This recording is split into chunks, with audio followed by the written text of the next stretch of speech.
And Falcon 9's in startup. Gas closeout's complete. Stage 2, press for flight. Go for launch.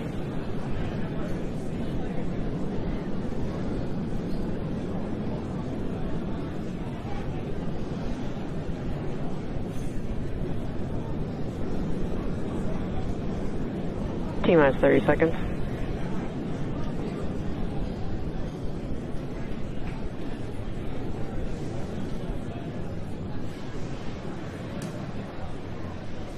Stage 1's at startup pressures. T-minus 15 seconds. Falcon 9 is configured for flight. 10, 9, 8, 7, 6, 5, 4, 3, 2, 1, 0. Ignition, liftoff. Go Falcon, go USA.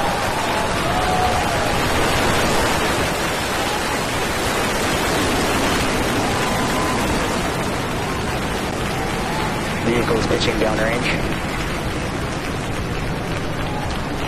Stage 1 propulsion nominal. Pad operation securing, step section 59 on LVNet.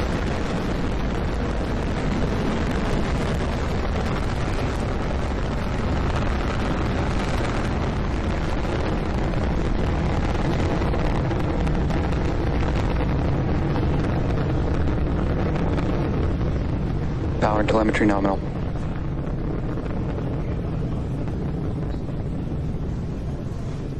You are watching the Falcon 9 as it ascends through the Falcon atmosphere 9 is carrying the supersonic. SpaceX Starlink payload of satellites. Coming up in just a few seconds here, the vehicle is going to be passing through max Q. That is the point of maximum aerodynamic pressure on the vehicle. Let's listen for that call out. Vehicle is experiencing maximum aerodynamic pressure.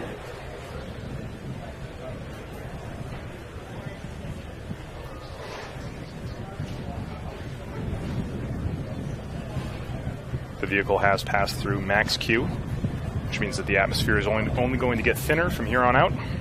Coming up shortly at T plus 2 minutes and 35 seconds is going to be, or excuse me, T plus 2 minutes and 32 seconds is going to be MECO. That stands for main engine cutoff. That's when those 9 Merlin engines you can see burning on your screen right now will shut off or cut off. Shortly, only a few seconds after that, will be stage separation at 2 minutes and 35 seconds, quickly followed by SES1. That stands for second engine start 1. That's when that single Merlin vacuum engine will ignite after stage separation. All telemetry looks nominal from that first stage right now, and trajectories look good.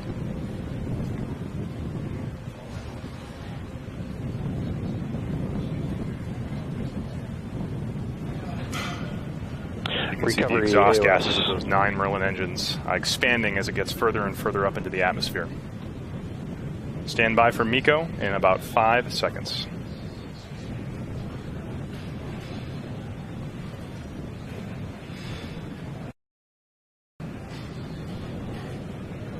Stage separation confirmed.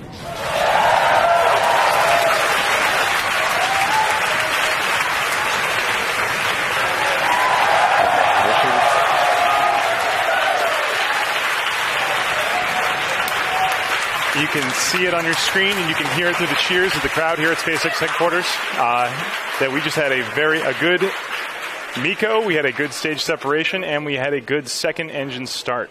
That second stage is now burning brightly on the right-hand side of your screen, accelerating the Starlink stack towards its deployment altitude. On the left-hand side of your screen, you can see the view, a view of the Earth, actually, a beautiful view of the curvature of the Earth and all the lights of the eastern seaboard of the United States. That camera on the left-hand side is attached to the top towards the inner stage of the first stage. And on your right, you can see the fairing deploy from that Starlink satellite stack. The crowd here at headquarters cheering. I'm sure everyone up in Redmond is happy too.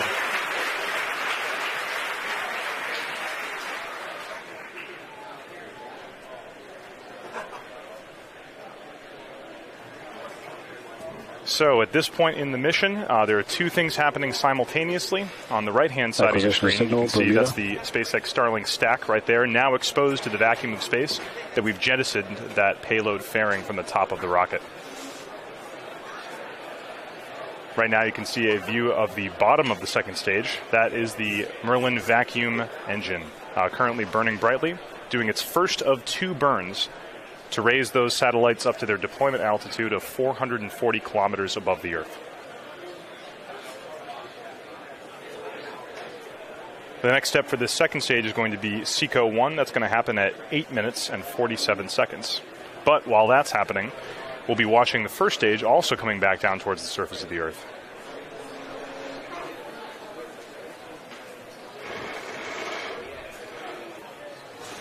This will be the third time that we have attempted to recover this first stage, this particular first stage. Those of you who have seen previous landing attempts may notice that we are not doing a boost back burn today. This is because boost back burns are typically used to cancel out the horizontal velocity of a first stage as it goes away from the launch pad and then bring it back towards the Cape. For tonight, we're doing a drone ship landing on Of Course I Still Love You, so we just position the drone ship out in the Atlantic Ocean Second to catch stage it is following at the end of its trajectory.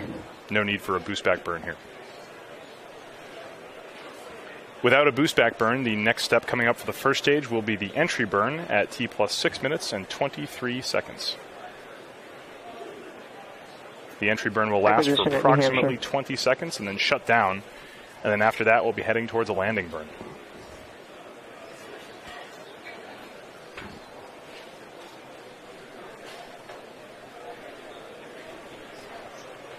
All telemetry looks good from that second stage as it continues to pick up speed towards that intended deployment altitude.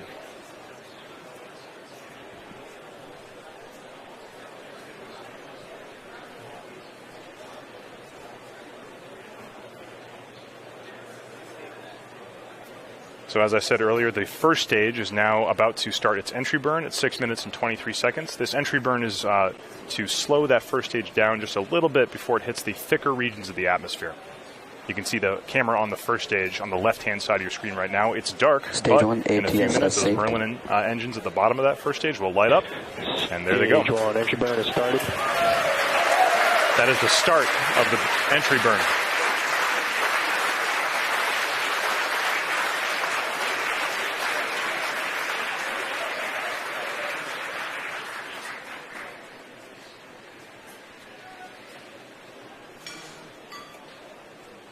And stage 1, entry burn shutdown. And that's it. That is the end of the entry burn. The next step for that first stage is going to be the landing burn. You can see some aerodynamic flows past those grid fins right now on the first stage as it gets into the thicker and thicker regions of the atmosphere. Those grid fins help to stabilize the first stage as it heads back down towards the deck of Course I Still Love You.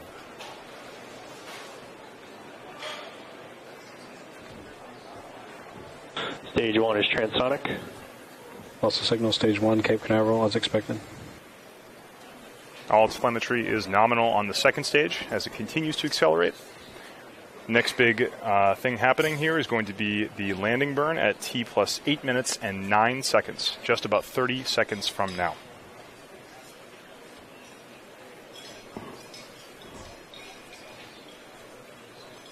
For those of you just joining us, we did have a successful liftoff at 10:30 p.m. Eastern Time from Cape Canaveral. The first stage was able to successfully separate and is now heading back for its third landing attempt in its history. Stage 1 landing burn has started. The landing burn has started as scheduled. We don't currently have video from that first stage, but stand by. We may be able to get something from the drone ship. Landing burn started at 8 minutes and 9 seconds, and the landing is scheduled for 8 minutes and 30 seconds, just about now. You can tell that here at Spacex headquarters we haven't yet gotten any video from the drone ship, but we're just waiting for confirmation. And this is recovery. Falcon 9 has landed. Landing operators moving to procedure 11.100 on recovery 1 and ECF 9. While we're waiting for that, we are expecting SECO to happen shortly. That is second engine cutoff. Back shutdown. It sounds like we may have confirmation that the first stage has landed. That is a shot from Of Course I Still Love You of the first stage of the Falcon 9 rocket for its third landing. Nominal proper orbit insertion.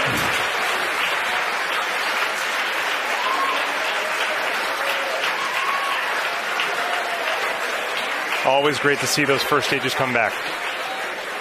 While that was happening, we did have our second engine cutoff one.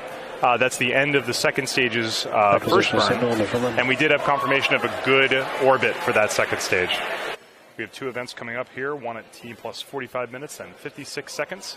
That'll be SES-2, or Second Engine Start 2. This is the second of two burns that the second stage will be performing before deploying the payloads at their intended deployment altitude of 440 kilometers above the Earth. So with just about 10 seconds until SES-2, let's watch. This will be a short one, only about 3 seconds of burn.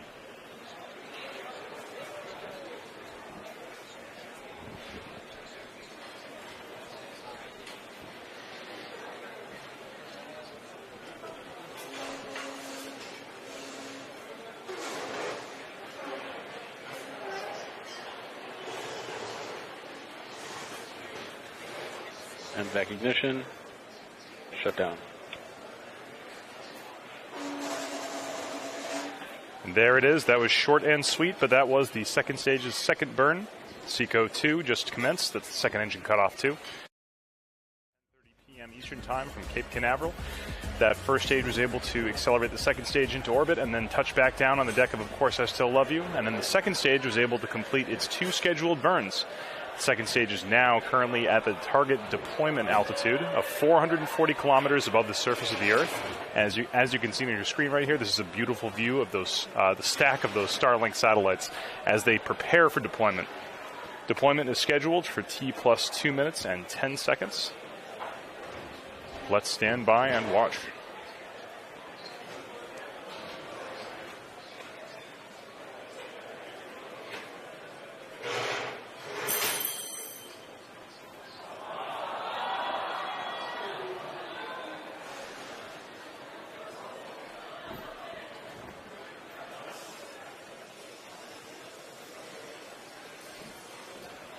This brief loss of signal was expected. We should be able to get that video back very shortly. Stand by.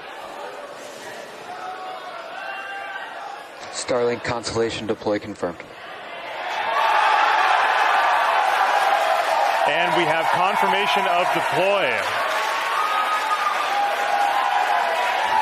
You can hear the team in the background. This is an incredible moment for SpaceX. You can see those flat-packed Starlink satellites slowly gliding away from the top of the second stage.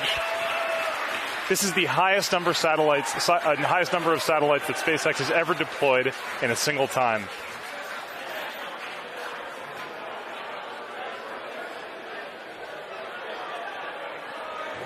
There are no deployment mechanisms between those spacecraft, so they really are just slowly fanning out like a deck of cards into space.